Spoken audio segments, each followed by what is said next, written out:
What's going on, everybody? Welcome back to Popped or Flopped. We can check out the movies that came out on Friday and see how they turned out. These are the films that came out. Very surprising. I mean, I guess all four of them are in top 5, that's crazy. I can't believe it. Send Help made $20 million.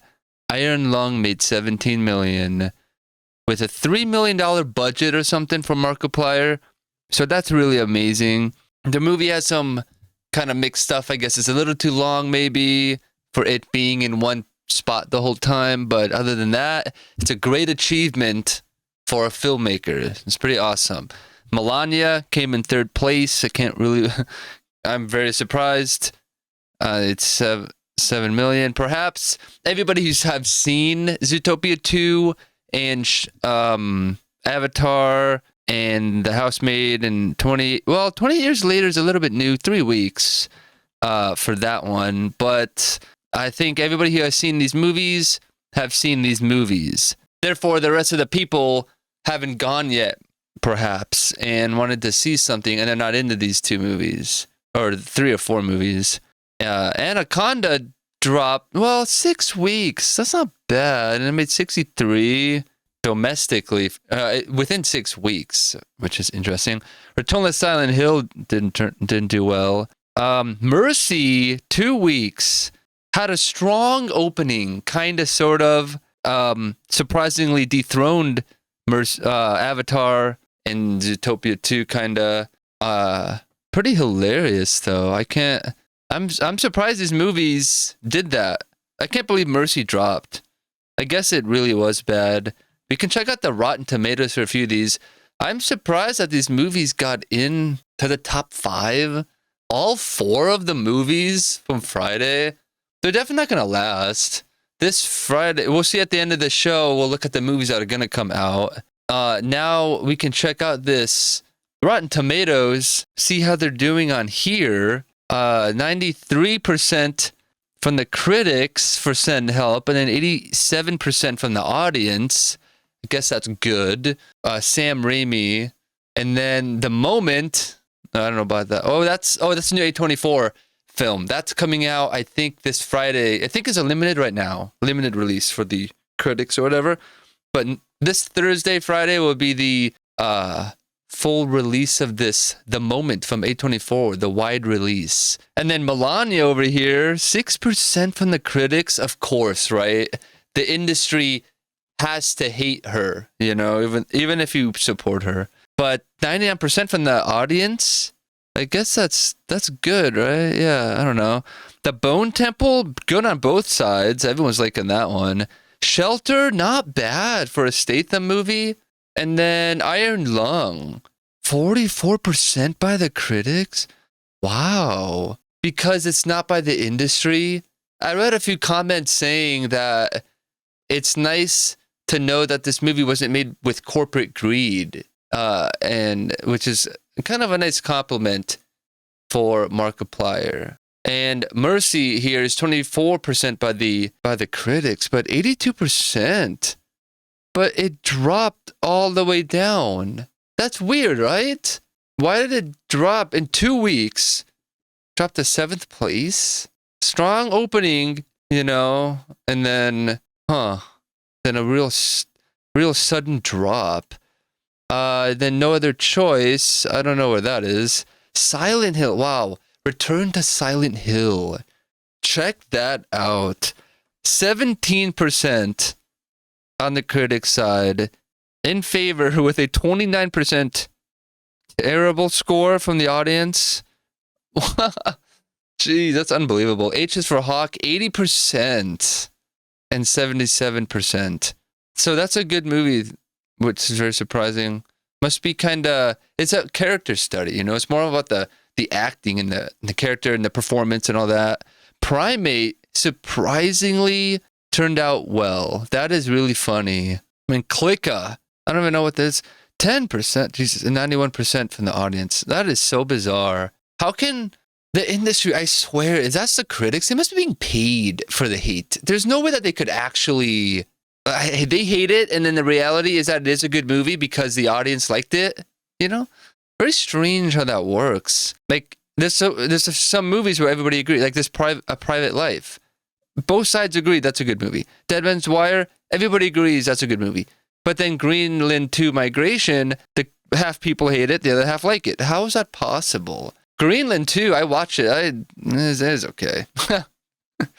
But, I mean, I'm just saying, you know, it's kind of weird how that works, you know? This is the final budget and gross worldwide for Melania. The budget was $40 million, and then I guess worldwide it only made $2 million. See, technically it flopped then, right? Like, even though it's in the top whatever, like, it's number 3 or 1, 2, 3 here on the numbers, but it made, $7 million though. I don't understand that. Iron Lung is successful, you know, in a way, whatever. And I don't know if it's gonna hold up for so long. Send Help made more. If Send Help does turn out to be okay, then it's gonna hold it. But Melania's gonna drop. I'm so surprised. I swear, in the next week they're gonna go back down, and Zootopia, that has been there for 10 weeks, is gonna take first place again, I guess. We'll see at the end what movies are gonna come out. Well, I was gonna read some reviews for Melania also, but guess what? There are actually no user reviews. Wow. Okay, that's interesting. People have seen it. It's number 3, and there's no reviews for it. How is that possible? Like, what in the world? Here's the info for Iron Lung. $3 million. That is insane. Opened with 17 million and made 20 worldwide. Wow. That is so cool. That's so awesome for him. That's so cool. I can't believe that. I guess it definitely popped. And even if it drops at the box office, it's still financially a success. And you should be very proud of that. That's super awesome. Here's the final budget info for Send Help. 40 million, made 27 million worldwide. So it technically flopped. That is really surprising. Huh. It technically flopped. That's weird. That's really random. Didn't expect that. 127 reviews. 4 out of 10 beyond help. Send Help arrived with crazy good reviews and a 90% score on aggregator sites, but my experience was very different. The film is long and bloated, and it spends too much time repeating beats that never quite land. For a movie that constantly wants to be funny, scary, clever, and meaningful about themes like survival and workplace power dynamics, it never fully commits to any of them in a way that feels satisfying. This review was February 1st. So, yeah, yesterday. The actors are excellent. Rachel McAdams brings energy and commitment, and Dylan O'Brien plays the irritating boss in just the right way. Their scenes have moments of real tension and even fun, but after a while, the humor isn't as sharp as it thinks it is, and the horror elements don't really register as horror, even though Raimi clearly leans into that legacy of grotesque imagery. The narrative never hooked me, and neither character is someone you generally root for. The lack of meaningful diversity in central roles is also disappointing in a 2026 release with most non-white characters barely present beyond filler. This is a woke comment. I can see why critics have praised it, and there are flashes of Raimi's old spark, but it never quite gels for me. That's what this guy's focus on, is that there's not enough like black and Mexican and Asian actors in it. It's obviously... It's this casting or whatever, right? This guy's really making it about race. Jesus. That's a shame. Better than I expected. I've seen dark comedies turn out bad, but this one was a great success. It had the right blend of comedy, good plot, and surprises. The beginning seemed a little too corny and tacky, which made me fear how the rest of the movie would go, but as it progressed, I got more intrigued and into the movie. Give it a view. I think you'd be surprised in a good way. All right, 7 out of 10. She works in strategy, not accounting. 8 out of 10. It's a funny, dark humor, gory film. Pretty interesting. 7 out of 10. Between isolation and confrontation, a study of power, resentment, and survival. 1 out of 10. Tiresome characters. I went in thinking it might actually be a funny, dark comedy. I got tired of Rachel's character 4 minutes in. It was pretty easy to know what would happen in this back and forth between the two of them for for old quickly. This is one that should have gone directly to streaming services. I was actually excited to see Rachel McAdams as something new. Too bad this didn't hit the spot. 3 out of 10, American Psycho 2, but worse. Oh. 9 out of 10, Paradise Island. 4 out of 10, missed a point. 8 out of 10, they did. Okay. 1 out of 10, were the critics high? I don't understand. This is a 93% on Rotten Tomatoes. I just don't get it. This is a dumb movie and a ripoff of other movies. The acting is okay, though. Its boss is mean to coworker. Coworker gets revenge on boss, and this Raimi guy is a terrible director, and I have never seen those dumb Evil Dead movies. He does a terrible job at this, and this is worse than the Drag Me to Hell movie. Wow, this guy. JKH Vegas. He saw it yesterday. What? That is hilarious. Wow, this guy went in on him. Well, send help. Oh, wait. Send help for the audience. Wow. Glorifying a murderer as a protagonist. Happy ending for such a character. Disgusting. Sam must have ghost directed or not at all. Please stay away. Honestly, this was exhausting. It just keeps piling on nastier and louder moments instead of saying anything real. Everyone felt like a cardboard cutout, not a real person, and the movie seemed way more interested in shocking me than actually earning it. Left feeling irritated, not impressed. Dude, this is hilarious. Oh my god. Wow. Well, okay, this movie flopped. It's not gonna turn out well. Wow. That's very surprising. Let's check out this movie Shelter really quick. We'll check out the info for it. There's no budget. Well, all right. It grossed $5 million domestically and $13 million worldwide. Interesting. Well, yeah. I don't know. I guess it flopped. I don't know what to say. 38 reviews, review dates. 1 out of 10, stale ham. Oh. Yesterday, somebody saw it. Statham really made his name churning up dozens of boring, by-the-numbers action B/C class movies for many years in a row now. In these never-ending low-budget stories, he always plays the same tough guy with the same face expression and the same story, which is acknowledged in interviews, by the way. This movie is exactly as the 100 previous ones. I would go crazy doing this kind of brain-numbing stuff over and over again, but Statham does not seem to mind. We need something new and refreshing. Oh my god. 7 out of 10. Body Ray Breathneck steals the show. Interesting. Well, I guess I read it. I've just got out of Jason Statham's new movie Shelter. If you have seen one Jason Statham solo movie, you have seen them all, but there's a lot of fun to be had with them, at least the good ones. Yeah, usually. I enjoyed this. It has a bit of heart to it. Statham does what Statham does, but it has his young co-star, Bodhi Ray Breathneck, who elevated this to the next level for me. She was great. I think this was my first time seeing her, but I think she could have a great career.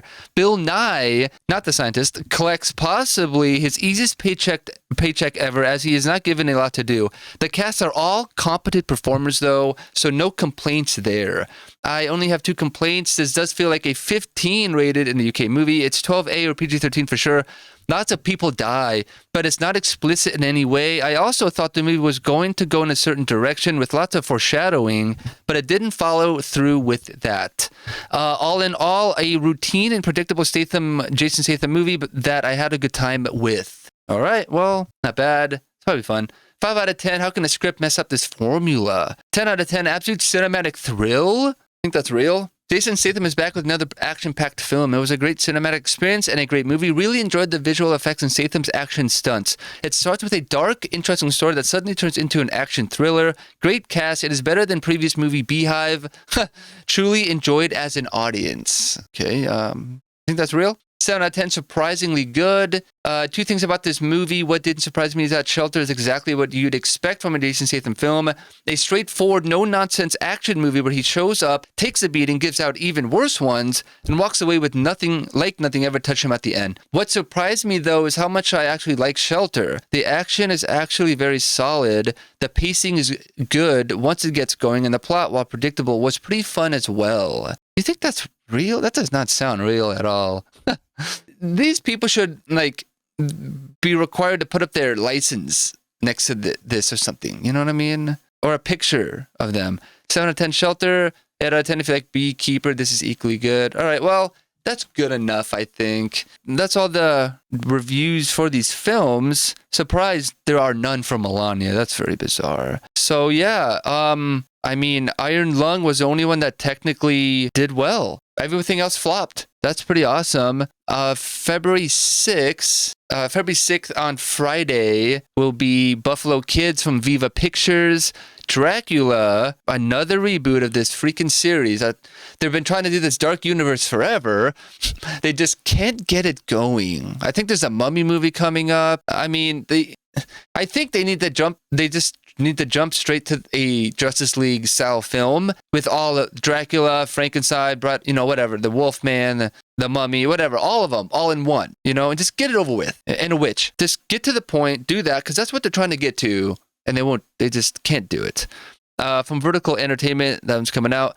Solo Mio with Kevin James. Pretty funny. From Angel Studios. They are really making a name for themselves. They've had David, and I forgot the other one, and then Solo Mio now. Angel Studios, probably should buy stock in them at the Wall Street.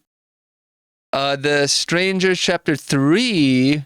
wide release from Lionsgate. I have not seen the first two. I'm probably going to have to watch them now. And then another A24 film, The Moment, a wide release. Wow. They pump out so many movies. It's so insane. And then these are all the limited releases that are here. A lot of them. And eventually all these ones are coming out. Pretty crazy. And that concludes this episode of Popped or Flopped. Thank you so much for watching. I really appreciate it. Comment down below about what you thought, and I will see you in my next episode. Peace.